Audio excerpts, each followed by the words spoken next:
Hello and welcome to FNF Victory Road Draft League Season 2 Team Analysis. In this video, I will be analyzing the teams of the different participants of the league and doing an interview format, either via voice call or via DM.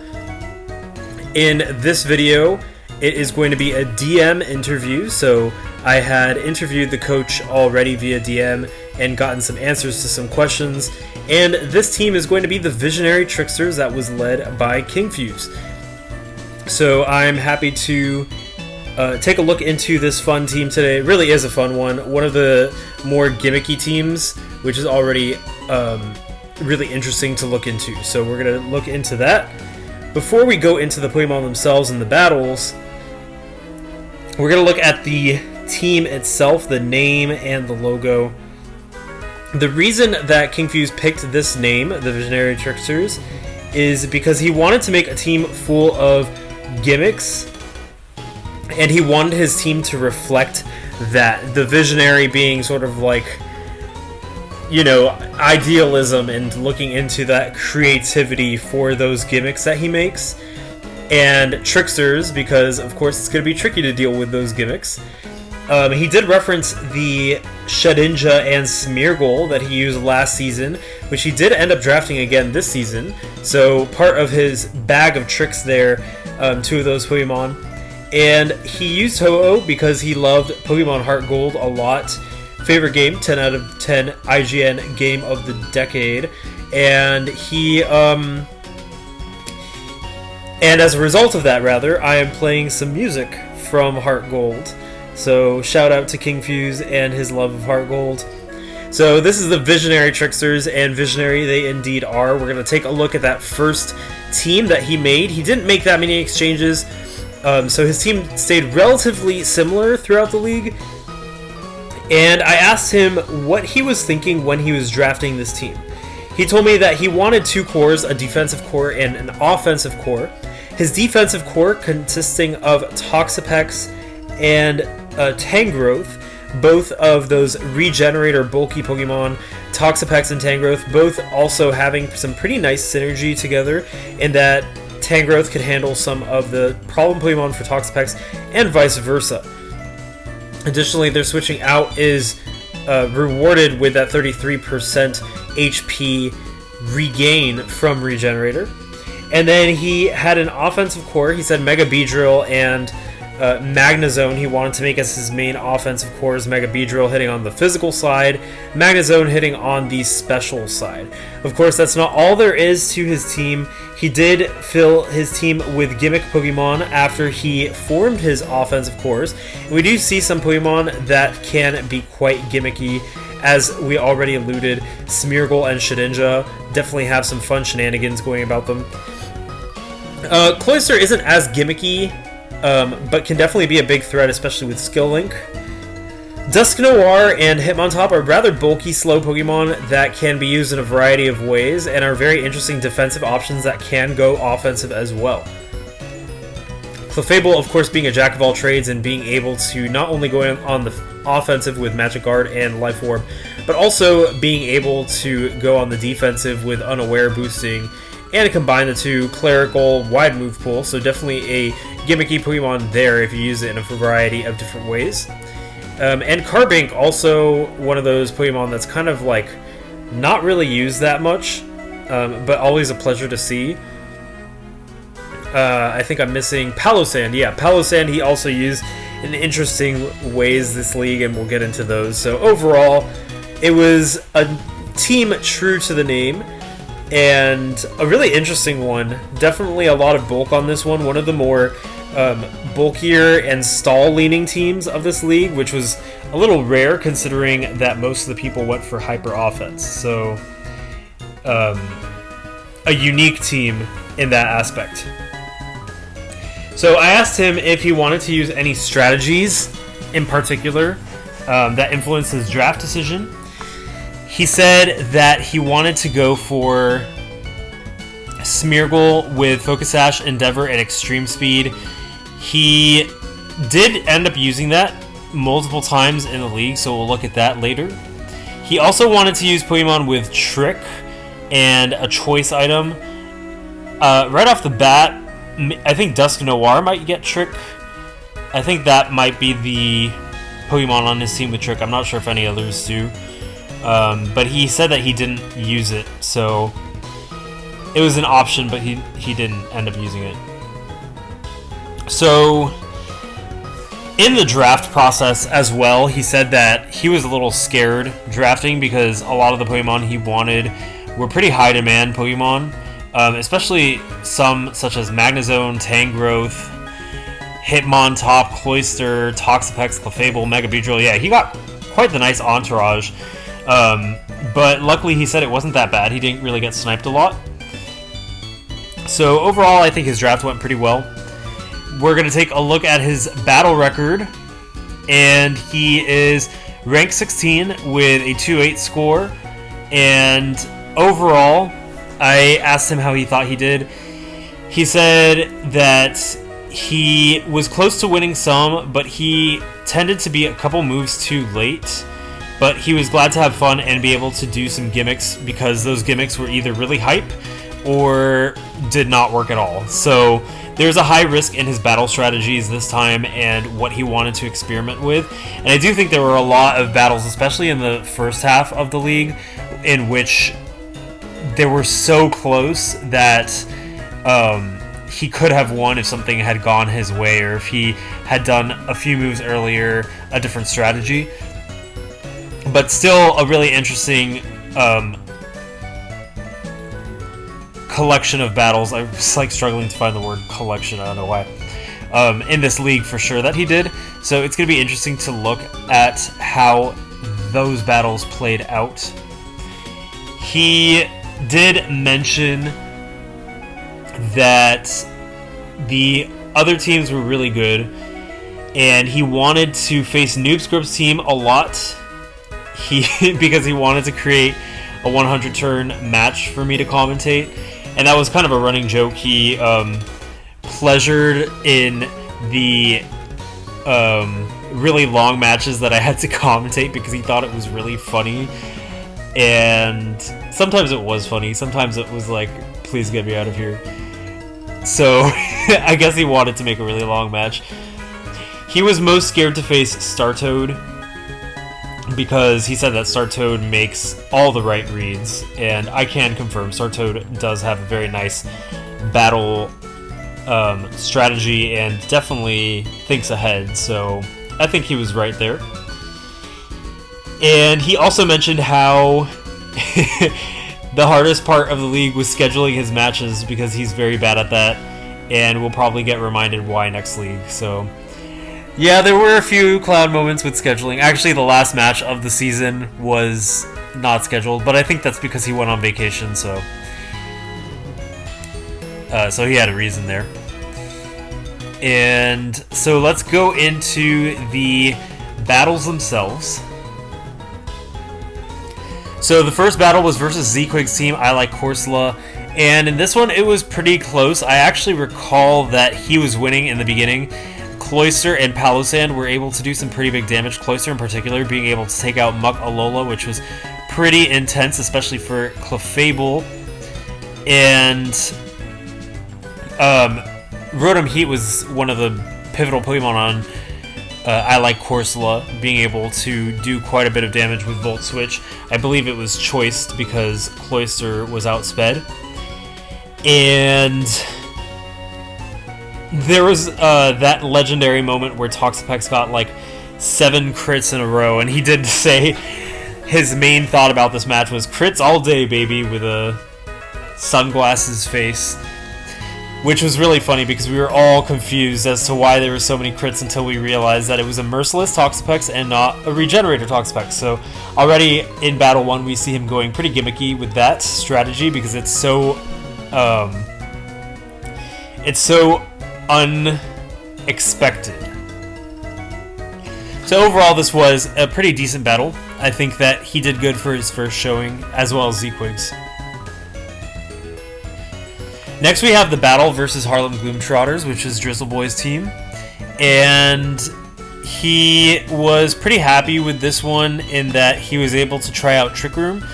This was his first Trick Room attempt. I believe that his setter was Carbink. And he did have quite a few slow Pokemon on his team, especially versus some of the faster Pokemon on Drizzleboy's team.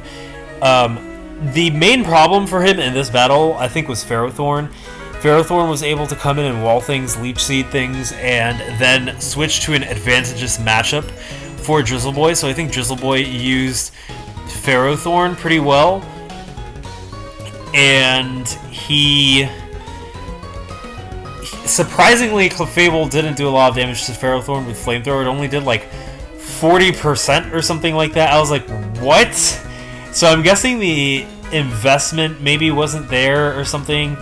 I don't think it was an unaware... No, I think it was an unaware Clefable, sorry, because it was taking damage from the Leech Seed, so it did not have Magic Guard. You usually don't see unaware Clefable running Flamethrower, at least I don't. Usually that's more of a Magic Guard Clefable thing, so maybe the investment wasn't there. But an interesting battle nonetheless, and still not too bad of a performance. Only lost by a factor of 2. So the next match we have is versus Fingered Witch, Night Wishy Washy. And this was a win for Kingfuse. And in this battle, Cloyster really wreaked havoc. He did agree that Cloyster was his MVP in this battle, but he does say, keep him tier 3. A reference to Cloyster moving up to tier 2 next season. And Cloyster was able to boost up with Shell Smash, do some big damage with Icicle Spear, and also take down Scolipede because it put up a substitute, which now Fingered Witch, after interviewing them, knows don't put up a substitute versus Cloyster because it can break that substitute with its skill link moves. But the Cloyster eventually went down to Honchkrow and Scizor, both using their priority moves to take it down, but not without doing a ton of damage first. And then Tangrowth and Toxapex managed to pick up the rest of the battle. Alright, so the next battle we have is versus Ferocious Victini. This was a loss, but a very narrow one, as it was only a 1-point differential. And Kingfuse was pretty sad that his Smeargle gimmick did not work, which I do believe was the Endeavor Extreme Speed strategy. In this instance, I believe it was because quests had priority of some kind. I might be mistaken. Actually, no, it wasn't because of that. I think maybe quests just... Oh yeah, hazards actually, I think, prevented it from working. I'd have to look. But it was a really close match. Mega Aerodactyl was Quest's star Pokemon in this battle, being able to do quite a bit of damage. Mega Beedrill, however, was able to do some big damage too, as a pivot, did big damage, and switched out into advantageous Pokemon. Overall, I do think this was a good battle for him. I think it was this battle in which Duskanoir led with a Choice Band, used Earthquake, and took out Infernape, I believe, in one shot. I'm not exactly sure if it was Infernape or not. Actually, I don't think it was, but it was pretty interesting to see. So, our next battle was versus Sir Roland and Waterfront Woods. And Kingfuse said that this battle had an awesome music choice, and also he wanted to commend Sir Roland for using Frostlass in such a unique way to take down Cloyster. What had happened was that Frostlass actually attached a Choice Scarf and used Thunderbolt, which brought Cloyster down to 1%, and Cloyster used Ice Shard to try and outspeed Frostlass, but it was not enough to take down Frostlass even after 2 Shell Smashes, and Frostlass was able to take it down, not only take it down, but do big damage to 2 other Pokemon as well, which was helpful for Sir Roland later on in the match when he cleaned with some other Pokemon. So, really interesting strategy there. Clefable, however, managed to really pull this one through. In the end, Clefable actually was able to take out Cerulean's two last Pokemon, which were Mega Absol and Staraptor, took down Clefable but died to the recoil. So the last Pokemon standing was Mega Beedrill. It was kind of waiting in the wings. If Staraptor had less damage taken, it might have been able to pull through, but it was a really close battle, really exciting one, and I think both of the trainers played really well, for sure. Alright, so the next battle is versus Benji, and in this battle it was versus Benji's new and improved Rain team, and Tangrowth was an interesting Pokemon in this one. It was actually Tangrowth versus Steelix, and Tangrowth used Earthquake, kind of to no avail because Steelix is so physically defensive, and it had Fire Fang. And Kingfuse did mention, why does Steelix have a Fire-type move? Not only hitting Tangrowth, but Shedinja as well. Shedinja was getting ready to set up, and Steelix was actually able to take it out with that Fire Fang. So Steelix was a very valuable Pokemon in this matchup for sure. Electrode was also very valuable for Benji in being able to take down Mega Beedrill. Magnezone, and really hamper Mega Beedrill's effectiveness. Kingfuse used Clefable pretty well. It was able to take down Mega Swampert with Grass Knot, which was a really nice touch on Clefable, considering it is such a good move to have. A Grass-type move versus Mega Swampert is always nice, especially when it's not expected, such as on Clefable. And because Mega Swampert is relatively heavy, that pretty much ensured that it would KO, and indeed it did in one shot. So really smart move there by Kingfuse as well. So next we have exchanges. Kingfuse made his exchange first for Roserade, which he actually did not use at all. He instead traded Roserade away to Cerulean. He released Shedinja after not having the best experience with Shedinja, just because one move is all it takes to take it down, regardless of how strong it is. And so he obtained Flygon. The reason he obtained Flygon was because he didn't have a Dragon type, and he said his friend wanted to see him do well. So he made that exchange, which he thought better improved his team, and I do think it was a good exchange for him overall. Not only did he gain a Dragon type, but he gained another usable Ground type and access to Levitate, which synergizes well with Magnezone. I remember this week, actually, I asked him if he wanted Drampaw, and he said yes, but then he saw that Cerulean was trading for Flygon and was like, actually, never mind, I don't want it. I was like, no! Which was pretty funny. But, yeah, I think this was overall a pretty good trade for him. And he went into this next battle versus Flutterflesh Ribbon, which is Lionhug's team. After having made that trade, he did not bring Flygon to this one. Probably a good choice because Kingdra is pretty threatening to Flygon if it's in the rain. So in this battle, it was actually kind of a standstill for the first part. He did manage to take down Pyukumuku, which was used in quite an unfortunate way for Lionhugs.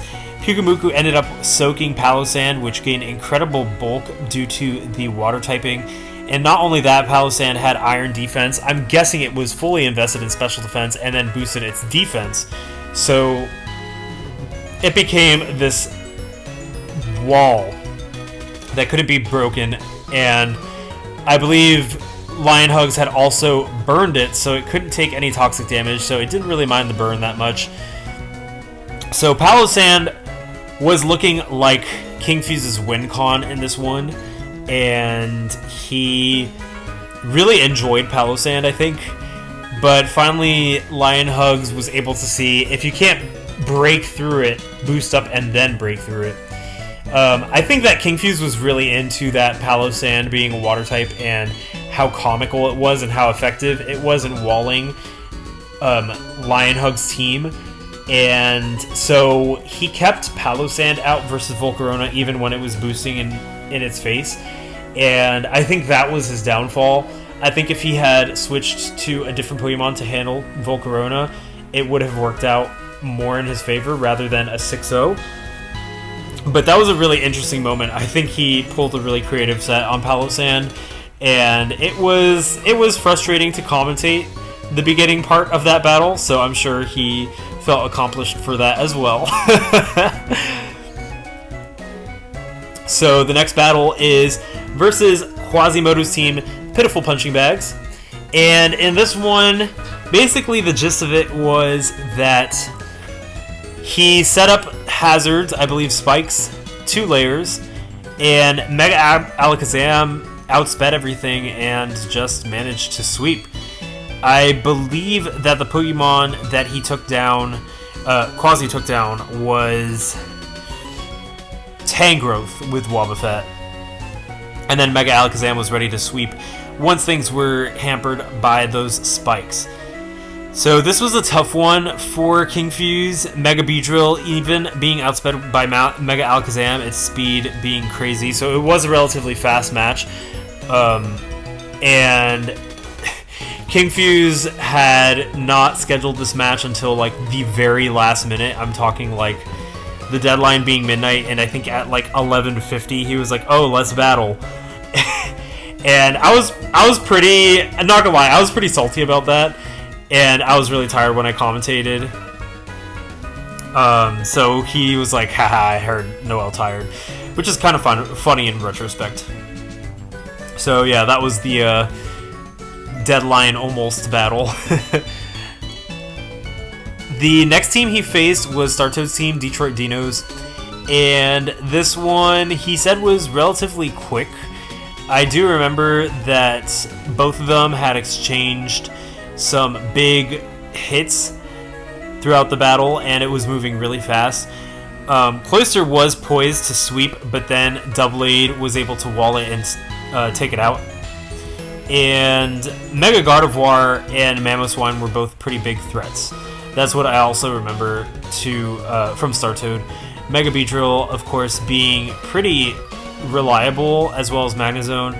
But overall, the hyper-offensive nature of this battle was kind of more favored towards Startoad. So that battle was pretty fast and was pretty explosive and hyper-offensive. Alright, and then finally we have Rio Grande Rapidash, the battle, which never happened. And it was unfortunate because it was the last match of the league. I'm curious as to how it would have gone. Kingfuse, his thoughts were, I just realized we never did it, sad face. And Eberhoff said that the matchup was in his favor. Kingfuse did not say anything about the matchup. I'm not sure if he even had made a team for this one. But, yeah, kind of anticlimactic that the last battle didn't happen, but it happens. So that is just something that sometimes is unavoidable. So overall, we have these Pokemon displayed. Of course, Roserade not being used, but every other Pokemon being used at least once on his arsenal. And let's see what he had to say about his Pokemon. So his favorite Pokemon to use was Cloyster, and Cloyster did do pretty decently for him, getting 5 KOs. He does love Skill Link, and so I think this league definitely opened him up to how useful Cloyster could be. His least favorite Pokemon to use, he actually said he didn't have one. He liked using all of them and said that they all pretty much played their part. So the function that he wanted them to perform, they pretty much performed for him, and so he was pretty happy with how they did. Overall, his best Pokemon this time around was Clefable and Mega Beedrill, getting 8 KOs and 7 KOs respectively at a differential of +1, and they also happened to be his most used Pokemon and I believe his highest tier Pokemon as well. And his lowest differential Pokemon ended up being Smeargle. Of course, he did use Smeargle mostly to set up hazards, so that totally makes sense. Overall, it does look like a lot of his Pokemon got kills and also got killed. So he was pretty even in that department, especially considering so many of them were either at +1 or -1. More than half the team actually, +1, 0, or -1. So really interesting team overall. I think that he definitely added an element of gimmick and trickiness and uniqueness to the league that not many people brought, because so many people were focusing on hyper offense, and he managed to do that while also retaining a relatively defensive team. So kudos to Kingfuse on that one. I thought it was pretty cool. Overall, he really did enjoy being part of the league, and I'm curious to see what he tries to do in the future in terms of what his gimmicks are, and if we'll see a return of the Visionary Tricksters or the Elemental Dragons, or maybe if he'll choose a different team to go under. Only time will tell, really. But it was really enjoyable having him in the league. He's always a good sport, and he always is kind, and he also is really great at helping other people out. I believe that he helped a few people train, one of them being Drizzle Boy. I'm not sure which others he helped, but always a positive presence in the league, so definitely really glad to have him. And yeah, that was the Visionary Tricksters. Thank you for watching, and thank you to Kingfuse not only for participating in this league, but also for participating in this interview via DM. And I look forward to what wacky fun stuff you have to bring in future Pokemon events. So thank you for watching once again, and this is Noel from Sun and Friendly. Tune in for some more Pokemon team analysis videos for our FNF Victory Road Draft League Season 2. There are still quite a few more to be had, so I believe we have one more before we jump into the playoffs teams, so stay tuned for that. Until then, I'll see you then, and stay tuned.